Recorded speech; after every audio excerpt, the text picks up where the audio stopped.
ఆదికాండం 12వ అధ్యాయం 1 నుంచి 4 వచనాలు మనం చూస్తే, యెహోవా నీవు లేచి నీ దేశము నుండి నీ బంధువుల యొద్ద నుండి నీ తండ్రి ఇంటి నుండి బయలుదేరి నేను నీకు చూపించు దేశమునకు వెళ్ళు. నిన్ను గొప్ప జనముగా చేస్తాను. నిన్ను ఆశీర్వదించి నీ నామమును గొప్ప చేయుదును. నీవు ఆశీర్వాదముగా నుందువు.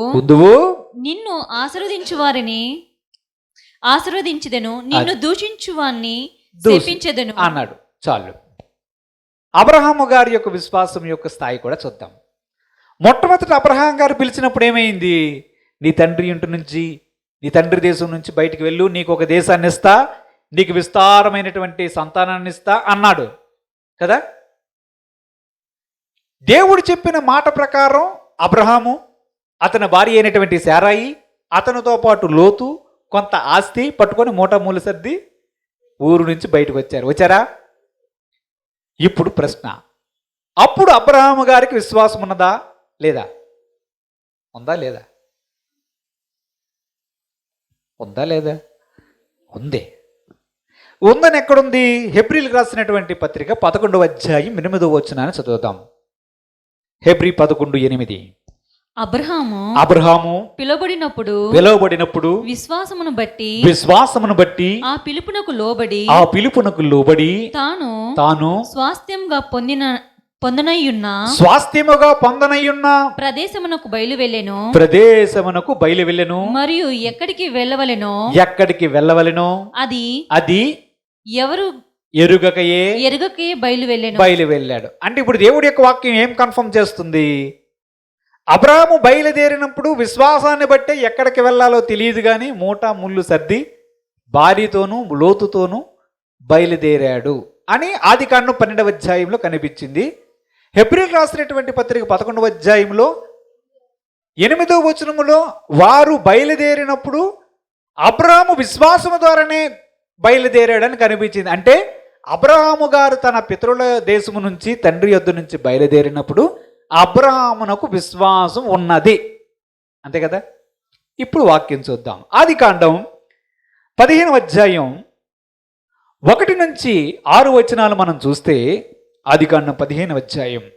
ఇది జరిగిన తర్వాత యెహోవా వాక్యము అబ్రహామునకు దర్శనమందు వచ్చి అబ్రామా భయపడవద్దు, నేను నీకు కేడము నీ బహుమానము అత్యధికమగునని చెప్పెను. అందుకు అబ్రాము ప్రభువైన యెహోవా నాకేమి ఇచ్చిననేమి, అది నేను సంతానం లేనివాడనై పోవుచున్నానే. దమస్కు ఎలియాజారే నా ఇంటి ఆస్తికర్తయగును గదా. మరియు అబ్రాము, ఇదిగో నీవు నాకు సంతానమీలేదు గనక నా పరివారంలో ఒకడు నాకు వారసుడగునని చెప్పగా, యెహోవా వాక్యం అతని యొద్దకు వచ్చి ఇతడు నీకు వారసుడు కాడు, నీ గర్భవాసమున పుట్టబోచున్నవాడు నీకు వారసుడగునని చెప్పెను. మరియు ఆయన వెలుపలికి అతన్ని తీసుకొని వచ్చి నీవు ఆకాశం వైపు తేరి చూచి నక్షత్రములను లెక్కించుటకు నీ చేతనైతే లెక్కించుమని చెప్పి నీ సంతానం అలాగగునని చెప్పెను. అతడు యెహోవాను నమ్మెను, ఆయన అది అతనికి నీతిగా ఎంచెను. ఈ సందర్భం కూడా మనకు తెలుసు. అబ్రహాముకి దర్శనం వచ్చింది. చూడండి, అబ్రహాముకి దర్శనం వచ్చింది. దర్శనంలో ఎవరు వచ్చారు? యెహోవా వాక్యం వచ్చింది. యెహోవా వాక్యం ఎవరు? యేసు ప్రభువారు. ఆయనకు వాక్యం అని పేరు. యేసు ప్రభువారు అబ్రహాము దగ్గరికి వచ్చి, అబ్రహామా, మళ్ళీ వచ్చావా, భయపడకము, నేను నీకు కేడము, నీకు అత్యధికమైన బహుమానం ఉంది అన్నాడు. చూడండి ఏమన్నాడు? అబ్రహామా, ఎవరంటున్నారు ఈ మాటల్ని? ఎవరంటున్నారు? యేసు ప్రభు వారు చెప్తున్నారు. ఎవరికి? అబ్రహాముకు చెప్తున్నారు. అబ్రహామా, భయపడకుము, నేను నీకు కేడము, నీకు అత్యధికమైన బహుమానం వస్తుంది చెప్తే, అప్పుడు అబ్రహాం గారు చెప్పిన డైలాగ్ చూడండి. యెహోవా నాకు ఏమి ఇచ్చిన ఏమి, నేను సంతానము లేకుండా పోవుచున్నానే. నా ఇంట్లో పనిచేస్తున్నాడే ఎలియాజరు, ఆ సిరియా పట్టణస్థుడు, దమస్కు దమస్కు పట్టణానికి చెందినటువంటి ఎలియాజరు నా దగ్గర పనిచేస్తున్నాడు, personal assistant from Syria. He will become hair. ఆయనే నా ఆస్తి అంతటికి వారసులు అవుతారు. నీకు బహుమానం ఇస్తా, నిన్నెక్కేయడం నీకు బహుమానం ఇస్తే. అబ్రహాము గారి మాట చూడండి. అబ్రహాము గారు ఏమన్నారు మనం చూస్తే, యెహోవా నాకు ఏమి ఇచ్చిన ఏమి, సంతానం లేకుండా పోతున్నానే అన్నాడు. ఇప్పుడు విశ్వాసి నోటి నుంచి అలా వస్తాయంటారా? అది నా ప్రశ్న. వస్తాయా? అదేటి విశ్వాసమును బట్టి ఎక్కడికి వెళ్ళాలో ఎరగనటువంటి అబ్రహాము గారు ఎరుగకయ్యి, పదమ్మా సారా వస్తావా లోతు, పదండ్రా అని చెప్పి వెళ్ళినటువంటి వారు ఒకానొక సందర్భంలో అబ్రహాము గారి నోటి వెంబడి నిరాశ వచనాలు రావడం మనం చూస్తున్నాము. వచ్చిందా నిరాశ వచనం? మరి అబ్రహాము విశ్వాసులకు తండ్రి. ఎవరికి తండ్రి? విశ్వాసులకు తండ్రి. విశ్వాసానికి మాదిరి ఎవరు అంటే అబ్రహాము వైపు చూపిస్తామే. మరి అబ్రహాము గారే నిరాశ మాట్లాడుతున్నారేంటి? ఏమిస్తానేటి? కేయడం అంటావు, బహుమానం అంటావు. ఇగో ఎలియాజరు అన్నాడే అదే అవుతాడంటే ప్రభు మరలా చెప్తున్నాడు, అతడు కాదు, నీకు ఒక కుమారుడు పుడతాడు, ఆడే నీకు వారసుడు అవుతాడు. రా బయటికి రా, నక్షత్రాలు చూస్తావా, చూడు, లెక్కిస్తావా, ఇదిగో ఆ నక్షత్రాల వలె చేస్తాను అంటున్నాడు. అసలు దేవుడు ఏం చేయాలనుకుంటున్నాడు?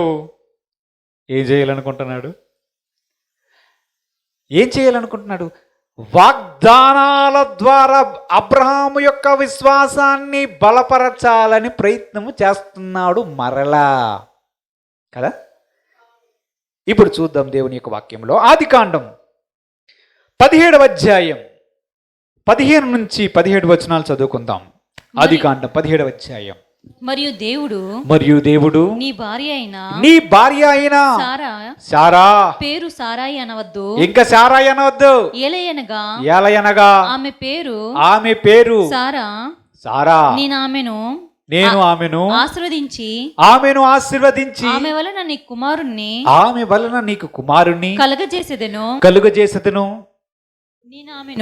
నేను ఆమెను ఆశీర్వదించెదను. ఆమె జనములకు తల్లి అయ్యుండును. జనముల రాజులు ఆమె వలన కలుగుదురని అబ్రహాముతో చెప్పెను. అప్పుడు అబ్రహాము సాగిలపడి నవ్వి నూరేండ్ల వానికి సంతానము కలుగునా, 90 ఏండ్ల సారా కనునా అని మనసులో అనుకొనెను, నవ్వుకొనెను. దేవుడికి స్తోత్రం కలుగును కాక. హల్లెలూయా. ఇందాక చదివిన వాక్య భాగంలో బయటకు వచ్చి నక్షత్రాలు చూడు, చేతనైతే లెక్క పెట్టు అంటే అబ్రహాము అది నమ్మెను, అతనికి నీతిగా ఎంచబడిన అన్నది కదా. మరి కొంతకాలం అయ్యింది అంటే ముందు చెప్పాడు చూసారా, అది ఇస్మాయేలు పుట్టక మునుపు. ఇస్మాయేలు పుట్టాడు, అన్నీ అయిపోయాయి. ఇప్పుడు అబ్రహామా ఏంటి ప్రభా, అబ్రహామా చెప్పు నాయనా, నీ భార్య ఉన్నదే, ఆమె పేరేంటి చెప్పు? సారాయి. అనొద్దు ఇంక మీద నుంచి, సారా సారా అంటే అనేక జనములకు తల్లి అని అర్థం వస్తుంది. ఇక మీద నుంచి సారాయి అనకు, సారా అని పిలువు. అలాగే పిలుస్తానులే. నీ భార్య నీకు కుమార్ని కంటుందని 100 ఏళ్ళప్పుడు అబ్రహాముతో దేవుడు చెప్పాడండి. అప్పుడు ఏం చేసి తెలుసా అబ్రహాం గారు? వెళ్ళి నాయనా నీకు ఒక నమస్కారం ప్రణామం అని చెప్పి ముందుకెళ్ళి ఒంగొని సాష్టాంగ ప్రమాణం చేసి మనసులో నమస్కారం చేస్తున్నాడు, మనసులో ఆలోచిస్తున్నాడట. ఏం ఆలోచిస్తాడు? ఇది పాయింట్, మనకి దీని మీద దృష్టి పెట్టాలి. ఏమన్నా 100 ఏళ్ల వానికి సంతానము కలుగునా, 90 ఏళ్ల సారా ప్రసవిస్తాదా నాయన అని చెప్పి నవ్వుకున్నాడంట. ఇది విశ్వాస లక్షణమేనంటారా? ఇది ప్రశ్న. ఇది విశ్వాసమేనా? అసలు అలాగ ఆలోచించవచ్చా? అలాగూ అనుకోవచ్చా? అలా నవ్వవచ్చా? నవ్వకూడదా? నవ్వాడు. చూస్తేమో మనకు విశ్వాసమునకు తండ్రి, ఒకవైపు చూస్తే ఏమిస్తే ఏడు ప్రభువా నువ్వేంటి ఇలాగా అని చెప్పి నిరాశ. లేదు లేదు నిన్ను ఇలా చేస్తానని నక్షత్రాలు చూపించను. సరే ఏదో అయ్యిందిలే అంతే. చాలా రోజుల తర్వాత మరలా వచ్చి ఆమెకి ఇంక శారాయి అనొద్దే, శారా అనాలి నువ్వు, సరే అంటానులే కానీ అని చెప్పి నమస్కారం చేసి అని నవ్వుకున్నాడట. మొదట బయలుదేరినప్పుడు ఉన్నటువంటి విశ్వాసం ఇప్పుడు నవ్వులో ఎందుకు కనిపించలేదు? ఎందుకు నవ్వాడు? ఎందుకు నవ్వాడు? అది విశ్వాసమేనా? మనకు మాదిరా కాదా? మాదిరేనా? రోమీలకు రాసినటువంటి పత్రిక 4వ అధ్యాయం 18 నుంచి 21 వచనాలు చూద్దాం. నీ సంతానము ఇలాగు ఉండునని చెప్పిన దానిని బట్టి తన అనేక జనములకు తండ్రి యగునట్లు నిరీక్షణకు ఆధారం లేనప్పుడు అతడు నిరీక్షణ కలిగి నమ్మెను. మరియు అతడు విశ్వాసమునందు బలహీనుడు కాక రమారమి 100 ఏండ్లు వయసు గలవాడై ఉండి అప్పటికి తన శరీరము మృతతుల్యమైనట్టును సారా గర్భము మృతతుల్యమైనట్టును ఆలోచించెను గాని అవిశ్వాసము వలన దేవుని వాగ్దానము గురించి సందేహింపక దేవుని మహిమపరచి ఆయన వాగ్దానం చేసిన దానిని నెరవేర్చుటకు సమర్థుడని రూఢిగా విశ్వసించి విశ్వాసము వలన బలము నొందెను. అందుచేత అది అతనికి నీతిగా ఎంచబడను. ఇప్పుడు ఏమైంది? మరలా దేవుడి యొక్క వాక్యమే మనకు చెప్తుంది. అబ్రహాం అంటే అనుకుంటున్నాడు నాకు 100 ఏళ్ళు వచ్చేసాయి. దేవుడు దర్శిస్తున్నాడు కానీ మాట్లాడుతున్నాడు కానీ 100 ఏళ్ళు వచ్చేసాయి కదా. నా శరీరము మృతతుల్యమైపోయింది. నా భార్య 90 సంవత్సరాలు అయిపోయింది. ఆమె కూడా ఉడిగిపోయి చర్మం అంతా అదొకలాగా అయిపోయింది.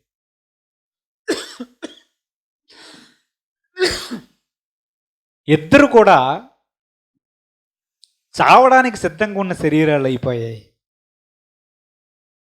ఈ పరిస్థితిలో వచ్చి ఆయన మాట్లాడుతున్నాడు అని అబ్రహాము నవ్వుకున్నాడు,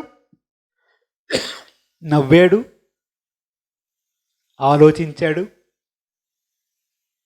ఆలోచించాడని వాక్యం చెప్తుంది. కానీ ఇక్కడ ఒక ట్విస్ట్ ఉంది. ఏమిటది? వాగ్దానము చేసిన వాడు దాన్ని నెరవేర్చుటకు సమర్థుడు అని రూఢిగా విశ్వసించాడంట. అంటే ఏమిటి?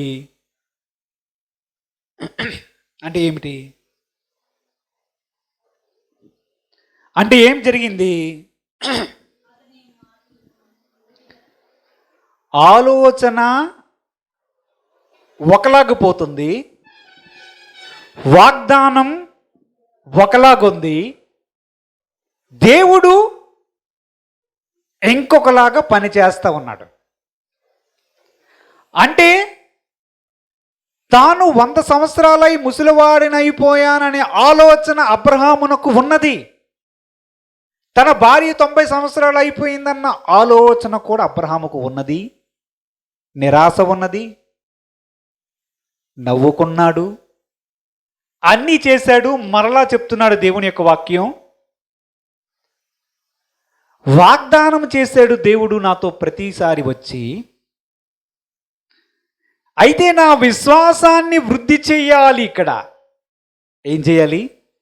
విశ్వాసాన్ని వృద్ధి చెయ్యాలి. మరలా మనం మొదటికి వచ్చాం. విశ్వాసాన్ని వృద్ధి చేయాలి. ఇప్పుడు ఆలోచన మార్పిడ చేయడం అనేది అబ్రహాము చేశారు.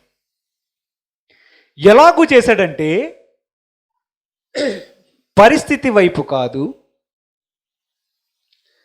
వాగ్దానము వైపు, వాగ్దానాన్ని సందేహించలేదు కానీ వాగ్దానం మీద కూడా దృష్టి పెట్టలేదు. పెట్టాడు కానీ వాగ్దానం మీద కూడా సంపూర్ణ దృష్టి పెట్టకుండా ఆయన ఆలోచన మార్పిడి ఒక్కటి చేశాడు. ఏం చేశాడు తెలుసా? వాగ్దానము ఎవరైతే చేశారో ఆయన సామర్థ్యాన్ని నేను నమ్మాలి. నా ఆలోచనలు నా శరీరం మీద కాదు, నా భార్య వయస్సు మీద కాదు, పరిస్థితి మీద కాదు, కానీ వాగ్దానం ఇచ్చినటువంటి దేవుని మీద నేను దృష్టి పెట్టాలి. దేవుడు వాగ్దానము చేసిన వాడు సమర్థుడు అంటే దేవుని యొక్క సామర్థ్యం మీద ఎవరు దృష్టి పెడతారో, దేవుని సామర్థ్యం మీద ఎవరు దృష్టి పెడతారో వారు విశ్వాసములో పరిపూర్ణులు స్థాయికి చేరగలుగుతారు. దేవుడి స్తోత్రం.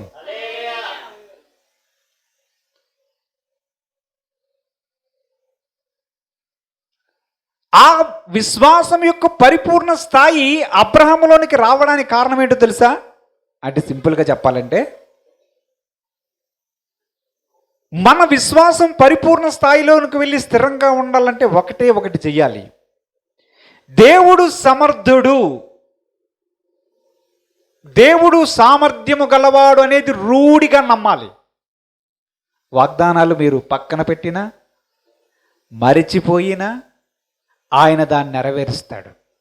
పేతురు విషయంలో అసలు దేవుని యొక్క వాగ్దానము కానీ దేవుని యొక్క ఆ గురి కానీ పేతురుకు తెలిసి తెలియనట్లుగా, కనిపించి కనిపించకపోయినట్లుగా ఉన్నప్పటికీ కూడా పేతురు గారు దాన్ని పట్టించకపోయినా పేతురుని ఏం చేయాలనుకున్నాడు దేవుడు అది చేశాడు. చివరికి రాయిగాను స్తంభంగాను చేశాడు. ఇప్పుడు దేవుని యొక్క వాక్యములు చూద్దాం. యాకోబు పత్రిక 2వ అధ్యాయం 20 నుంచి 24 వచనాలు చదువుకుందాం.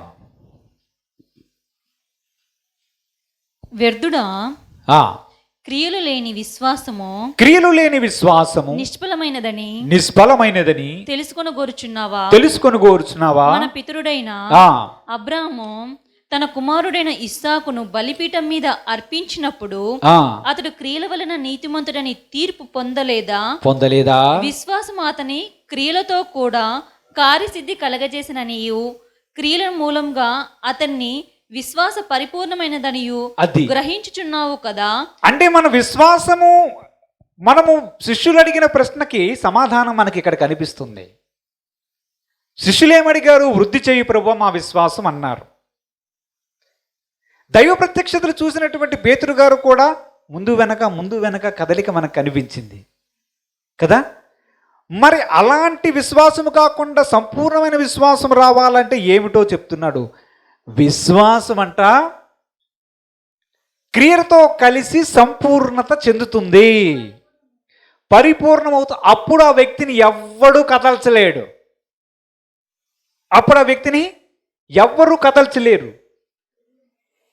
అందుకే అబ్రహాము గారిలో ఈ విశ్వాసము పరిపూర్ణత స్థాయికి వెళ్ళడానికి కారణం ఏమిటో తెలుసా? ఆయన మనలాగే నవ్వుకున్నాడు, నిరాశ చెందాడు, దేవుని దగ్గర ఏమిచ్చినా ఏమి అన్నాడు. కానీ ఆయన విశ్వాసము పరిపూర్ణతకి వెళ్ళడానికి కారణం 2 కారణాలు ఉన్నాయి. ఒకటి, దేవుని యొక్క సామర్థ్యాన్ని పూర్తిగా నమ్మాడు. దేవుడు చేయగలడా లేదా? మన బైబిల్లో చూస్తే ప్రతిసారి ప్రభు చెప్తాడు, యెహోవాకు అసాధ్యమైనది ఏమైనా కలదా అంటాడు. అంతేనా? అంటే విశ్వాసం వృద్ధిలోకి రావడానికి మెయిన్ కారణం ఏమిటి? మనం దేన్ని ఆలోచించాలంటే దేవుని యొక్క సామర్థ్యాన్ని మన మనస్సులో ఉంచుకోవాలి. దేవుడు ఏదైనా చేయగలడు అని అనుకున్న వాని యొక్క విశ్వాసం పరిపూర్ణత స్థితిలోనికి వస్తుంది. నిజానికి అబ్రహాము ఇస్సాకును బలిగా అర్పించాడా? అర్పించాడా లేదా? అర్పణ చేయడానికి వెళ్ళాడు. కానీ ఉపమాన రీతిగా అబ్రహాము కుమారుడైనటువంటి ఇస్సాకును బలిగా అర్పించాడు. అర్పించినప్పుడు కూడా అబ్రహాం మనసులో ఏమున్నదో తెలుసా? మృతుల్లో నుండి సహితము దేవుడు నా కుమారుని ఒకవేళ బలిగా అర్పిస్తే తిరిగి నేను పొందుతానని నమ్మి తిరిగి పొందాడు అని వాక్యం సెలవిస్తుంది. అంటే అబ్రహాము నేర్చుకున్నటువంటి విశ్వాసం యొక్క సీక్రెట్ ఏమిటంటే, దేవుని సామర్థ్యాన్ని మనసులో పెట్టుకున్న వారు సంపూర్ణ విశ్వాసములోనికి వెళ్ళగలుగుతారు. అందుకే పేతురు గారు నీటి మీద నడిచినప్పుడు నీవు నాతో రా అని అన్నాడు కదా, సగంలో మునిగిపోయాడు కదా. ఎందుకు మునిగిపోయాడు? ఎందుకు మునిగిపోయాడు తెలుసా? గాలిని చూడడం వల్ల మునిగిపోయాడు. కానీ నన్ను కూడా నీటి మీద ఆయన వలె నడిపించగలడు అనే దేవుని యొక్క సామర్థ్యం మీద దృష్టి పెట్టలేదు. అది దేవుడు ఏదైనా చెయ్యగలడు, దేవునికి సామర్థ్యం అధికంగా ఉన్నది అన్న మాట హృదయం మీద రాసుకున్నవాడు వాని విశ్వాసం ఎప్పటికీ చెక్కు చెదరదు. కానీ వాగ్దానం విషయమో, చూసిన దర్శనమో, పేతురు గారు చూసినట్లుగా ఇంకేదైనా ఉండొచ్చు, కానీ అవి ఒక వ్యక్తిని సంపూర్ణమైన విశ్వాసంలోనికి పూర్తిగా నడిపించలేవు. వారిని బలపరుస్తూ ఉంటాయి. వారి విశ్వాసము చెదిరిపోకుండా కాపాడుతూ ఉండడానికి దేవుడు వాగ్దానాలని, ప్రత్యక్షతలను ఇస్తాడు. కానీ విశ్వాసము సంపూర్ణ స్థితిలోనికి వెళ్ళాలంటే అది కార్యరూపంలోనికి మారాలి. విశ్వాసం అనేది అత్యున్నత స్థాయిలోనికి వెళ్ళాలంటే దేవుని సామర్థ్యం మీద నమ్మికించిన వారే దాన్ని చేయగలరు. చివరగా చూద్దాం, 2-3 వచనాలు చూసుకుందాం. శారా యొక్క విశ్వాసాన్ని కూడా చూద్దాం ఒక్కసారి. ఆవిడని ఎందుకు వదిలేను? ఆదికాండం 16వ అధ్యాయం 1-4 వచనాలు చూద్దాం. ఆదికాండం 16వ అధ్యాయం 1-4 వచనాలు. అబ్రాము భార్య అయిన సారాయి అతనికి పిల్లలు కనలేదు. ఆమెకు హాగరును ఐగుప్తురాలైన దాసి ఉండెను. కాగా సారాయి ఇదిగో నేను, జాగ్రత్తగా వినండి, ఇదిగో నేను పిల్లలు కనకుండా యెహోవా చేసి ఉన్నాడు. అదేంటిది? ఏం డైలాగులు ఇవి? విశ్వాసులేనా? నాకు దేవుడిలా చేశాడు, ఇదే డైలాగ్ ఇంకొకరు కూడా మాట్లాడతారు బైబిల్లో, మీకు గుర్తుంటే. ఎవరావిడ? నయోమి.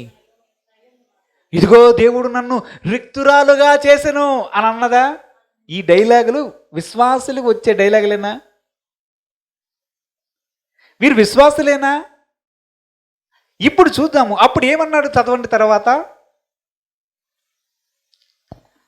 ఒకవేళ ఆమె వలన నాకు సంతానము కలగజేయవచ్చునని అబ్రాముతో చెప్పాను. అబ్రాము సారాయి మాట వినను. కాబట్టి ఆగరిని అబ్రాహాముకి ఇచ్చింది ఎవరు? సారాయి. అప్పుడు విశ్వాసం ఉన్నట్ట లేనట్ట? దేవుడు అబ్రాహాముకి చెప్పిన ప్రతి మాట తన భార్య అయిన సారాయికి చెప్పుంటాడా, చెప్పకపోయి ఉంటాడా? మరి విశ్వాసం యొక్క స్థాయి సారాయి గారిలో ఏమున్నది? మనం దేవుని యొక్క వాక్యాలు చూద్దాం. ఆదికాండం 18వ అధ్యాయం 9 నుంచి కొన్ని వచనాలు మనం చూస్తే అక్కడ సారాయి నవ్వుతుంది. చూడండి. వారు అతనితో నీ భార్య అయిన సారా ఎక్కడునున్నదని అడుగగా అతడు అదిగో గుడారంలోనున్నదని చెప్పెను. అందుకైన మీదటికి ఈ కాలమున నీ యొద్దకు నిశ్చయంగా మరలా వచ్చెదను. అప్పుడు నీ భార్య అయిన సారాకు ఒక కుమారుడు కలుగునని చెప్పాను. సారా ఆయన వెనక నుండిన గుడారపు ద్వారమందు వినుచుండెను. అబ్రామును సారాయు బహుకాలము గడిచిన వృద్ధులయ్యుండిరి. స్త్రీ ధర్మము సారాకు నిలిచిపోయిన గనక సారా నేను బలము ఉడిగిన అది ఇప్పుడు సారా గారు మాటలు ఇప్పుడు చూడ. సారా ఏమంటుంది? నేను బలము ఉడిగిన తర్వాత నాకు సుఖము కలుగునా, నా యజమానుడును వృద్ధుడై ఉన్నాడు కదా వృద్ధుడై ఉన్నాడు కదా అని తనలో నవ్వుకొనెను. మరల ఈవిడ కూడా నవ్వుతుంది. ఇప్పుడు ఇది వేరే సందర్భం, చదవండి. అంతటా యెహోవా అబ్రాహాముతో, వృద్ధురాలైన నేను నిశ్చయంగా ప్రసవించదన అని సారా నవ్వనేలా? యెహోవాకు అసాధ్యమైనది ఏదైనా ఉన్నదా? మీదటికి ఈ కాలమున నిర్ణయ కాలమందు నీ యొద్దకు తిరిగి వచ్చెదను. అప్పుడు సారా కుమారుడు కలుగునని సారా భయపడి నేను నవ్వలేదని చెప్పగా ఆయన అవును నీవు నవ్వేవని చెప్పాడు. అంటే ఇప్పుడు ఏం అర్థమైంది? సారాయి గారు కూడా ఇంకొక సందర్భంలో దేవుడే వచ్చి మాట్లాడుతున్నప్పుడు నవ్వుకుందంట. మరి విశ్వాసం ఉన్నట్ట లేనట్ట? ఇక్కడ ఒక విషయాన్ని మనం జాగ్రత్తగా గమనించాలి. దేవుడికి స్తోత్రం చెల్లిద్దాం. హల్లెలూయా. ఒక్క విషయాన్ని జాగ్రత్తగా గమనించాలి. విశ్వాసులకు తండ్రి అబ్రహాము, ఆమె భార్య, అనేక జనములకు తల్లి కదా. మరి నవ్వడం ఏమిటి? దేవుడు నాకు చేయలేదు అనడం ఏమిటి? అనడం ఏమిటి? నవ్వడం ఏమిటి? హాగరుని ఇవ్వడం ఏమిటి? నువ్వు నవ్వేమంటే నేను నవ్వలేదన్నది. చివరికి ఎలాంటి పరిస్థితిలోనికి వచ్చిందంటే సారాయి కూడా నిరాశ మాట పలికింది కదా. కానీ దేవుని యొక్క వాక్యం చూద్దాం. హెబ్రీ 11:11. దేవుడికి స్తోత్రం. హెబ్రీ 11:11. విశ్వాసమును బట్టి సారాయు వాగ్దానం చేసిన వాడు నమ్మదగినవాడు ఎంచుకొనెను గనక తాను వయస్సు గతించినదైనను గర్భం ధరించుటకు శక్తి పొందెను. అది ఎలాగొచ్చింది? ఇప్పుడు మరలా ఇప్పుడు అబ్రహాము వారి యొక్క విశ్వాస ఆ స్టైల్లోనికి ఇప్పుడు సారా గారు కనిపిస్తూ ఉన్నారు. ఇప్పుడు చూడండి, ఇప్పుడు ఏం మాట్లాడుతుంది ఆవిడ? ఇంతకు ముందు నవ్వింది, దేవుడు నాకు చేయలేదని అన్నింది. ఇప్పుడు మాట్లాడుతుంది, నేను ముసలివాడిని అయిపోయినా, ఆయన ముసలివాడు అయిపోయాడు, ఇవన్నీ మాట్లాడినటువంటి ఆవిడ ఇప్పుడు అంటుంది, వాగ్దానము చేసినవాడు నమ్మదగినవాడు. అంటే దేవుని యొక్క సామర్థ్యాన్ని నమ్మడం ప్రారంభించింది. ఇంతకు విశ్వాసం ఎక్కడ ప్రారంభమైంది? తండ్రి దేశం నుంచి వచ్చినప్పుడు ప్రారంభమైందా? దేవుడు ఇవన్నీ చెప్పిన తర్వాత వీరు దేవుని యొక్క సామర్థ్యాన్ని వారు పూర్తిగా విశ్వాసం ఉంచిన తర్వాత మొదలైందా? అందుకే దేవుని యొక్క వాక్యం సెలవిస్తుంది, విశ్వాసం అనేది వృద్ధి చెందడం, దాన్ని కొనసాగించడం, అన్ని కార్యక్రమాలు దేవుడే చేస్తాడు. చివరి వచనం చూద్దాం. 1 పేతురు పత్రిక 5వ అధ్యాయం 9, 10, 11 వచనాలు చూద్దాం. లోకమందున్న మీ సహోదరుల యందు ఈ విధమైన శ్రమలే నెరవేర్చుచున్నవని ఎరిగి విశ్వాసమందు స్థిరులై వానిని ఎదురించుడి. తన నిత్య మహిమకు క్రీస్తునందు మిమ్మల్ని పిలిచిన సర్వ కృపా నిధియగు దేవుడు కొంచెము కాలము మీరు శ్రమపడిన పిమ్మట తానే మిమ్మల్ని పూర్ణులుగా చేసి స్థిరపరచి బలపరచును. యుగయుగములకు ఏం చేస్తాడు దేవుడు? ఏం చేస్తాడు? కొంతకాలము శ్రమ పొందిన తర్వాత దేవుడు ఏం చేస్తాడని చెప్పాడు? మిమ్మల్ని స్థిరపరుస్తాడు. అంటే దేనిలో స్థిరపరుస్తాడు? విశ్వాసములో స్థిరపరుస్తాడు. ఒకటి, విశ్వాసంలో స్థిరపరిచే కార్యక్రమం ఏ విధంగా చేస్తాడు? ఏ విధంగా చేస్తాడు? ఇప్పుడు చూసాం కదా. తర్వాత ఏం చేస్తాడు? పూర్ణులుగా చేస్తాడు. తర్వాత బలపరుస్తాడు. ఇవన్నీ చేసేది ఎవరు? దేవుడు. బలపరచడం ఎలాగ చేస్తాడు? వాగ్దానాల ద్వారా, ప్రత్యక్షతల ద్వారా, అన్నిటి ద్వారా బలపరుస్తూ ఉంటాడు. పూర్ణులుగా ఎలాగ చేస్తాడంటే విశ్వాసము క్రియారూపంలోనికి అబ్రహాము గారు బలి అర్పించే స్థాయికి ఎలాగొచ్చారో ఆ క్రియారూపంలోనికి వెళ్ళేటట్లుగా దేవుడే చేస్తాడు. ఆ విధంగా చెయ్యాలంటే ముందు మనకి దేవుని యొక్క సామర్థ్యం మీద నమ్మకం కలిగేటట్లు ఆయన ఆ దశలోనికి వచ్చినంత వరకు మనల్ని చూస్తాడు. మొదట ఆయన చూసేది ఏంటంటే, చివరిగా ఫైనల్గా మనకు అర్థమైంది ఏంటంటే, మనకు విశ్వాసం ఉంటుంది, విశ్వాసం ఉండదని కాదు, మనకు విశ్వాసం ఉంటుంది. కానీ ఆ విశ్వాసం స్థిరముగా ఉండాలి. దాన్ని అస్థిరపరిచే సాతాను ఉంటాడు. అందుకే వాడిని విశ్వాసం ముందు స్థిరముగా ఉండి ఎదురించుడి అని దేవుని యొక్క వాక్యంలో ఇప్పుడు చూసాం. ఇదే ప్రక్రియను అపవాది సీమోను విషయంలోను మిగతా అపోస్తుల విషయంలోను దేవుడి దగ్గరికి వెళ్ళి బ్రతిమలాడుకున్నాడు. నీ నమ్మిక తప్పిపోకుండానట్లు నేను నీ గురించి వేడుకున్నాను అన్నాడు. చూసారా, విశ్వాసంలో నువ్వు తిరిగి నీ మనసు తిరిగి వచ్చిన తర్వాత నీవు నీ సహోదరులను స్థిరపరచుము అన్నాడు ప్రభు. అంటే ఏంటి? ఈ స్థిరపరచడమే ఆ స్థిరపరచడం. అంటే దేవుడు మనుషులను విశ్వాసంలో స్థిరపరుస్తాడు. అలాగే బలమైనటువంటి విశ్వాసిగా నీవు ఉంటే మిగతా వారిని స్థిరపరచవచ్చు. పూర్ణులుగా ఎప్పుడవుతారు? విశ్వాసం పూర్ణత ఎప్పుడు వస్తుంది నీలోకి? ఎప్పుడు వస్తుంది? విశ్వాసం క్రియారూపంగా మారకపోయినంత వరకు ఆ విశ్వాసం పని చెయ్యదు. అది మృతమైపోతుంది. అది చనిపోయిన దానితో సమానం. విశ్వాసము దానికి అనుగుణంగా క్రియ చేస్తాయని, అంటే క్రియ అంటే మళ్ళీ ఇవన్నీ వివరించుకుంటే మరలా ఎక్కువ అవుతుంది. అబ్రహాము ఇస్సాకును బలిగా అర్పించినప్పుడు ఏమని నమ్మాడు? దేవుడు తిరిగి తీసుకుని వస్తాడని నమ్మాడా? సామర్థ్యాన్ని నమ్మాడా? అంటే దేవుని యొక్క సామర్థ్యాన్ని నమ్మినట్టేనా?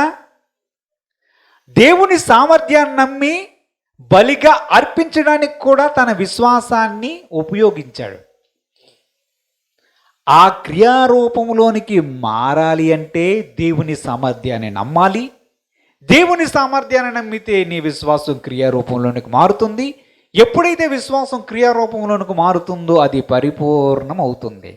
ఈ విశ్వాసాన్ని అభివృద్ధి చెందించడానికి దేవుడు ఏం చేస్తుంటాడంటే వాగ్దానాలు ఇస్తాడు, పేతురు గారికి ఇచ్చినట్టు దర్శనం ఇస్తాడు, మాట్లాడతాడు, బలపరుస్తాడు, అన్నీ చేస్తాడు. చివరగా మన విశ్వాసం వృద్ధి చెందాలంటే ఒకటే, దేవుడు సమస్తము చేయగలడు. ఈ మాట ఒక్కడు గుర్తుపెట్టుకుంటే నమ్మితే చాలు. దేవుడు తన పరిశుద్ధ వాక్యం దీవించుగాక. పరిశుద్ధుడు అయిన తండ్రి, మహోన్నతుడు అయిన తండ్రి, యెహోవాకు అసాధ్యమైనది ఏమీ లేదు ప్రభువా. ఎన్ని ప్రత్యక్షతలు చూసినా, నిన్నే స్వయంగా చూసినా మా విశ్వాసంలో మేము పరిపక్వత చెందలేము తండ్రి. మా విశ్వాసం క్రియారూపంగా మారినాడు. స్థిరమైనటువంటి విశ్వాసులుగాను, పరిపూర్ణమైనటువంటి విశ్వాసులుగాను అనేక మందికి మాదిరిగా ఉండే కృపను మేము పొందగలం ప్రభువా. ఈ వాక్యాన్ని మా వినికిడిలో ఫలింపజేయమని యేసుక్రీస్తు పరిశుద్ధ నామమున అడిగి వేడుకొనుచున్నాము తండ్రి. ఆమేన్.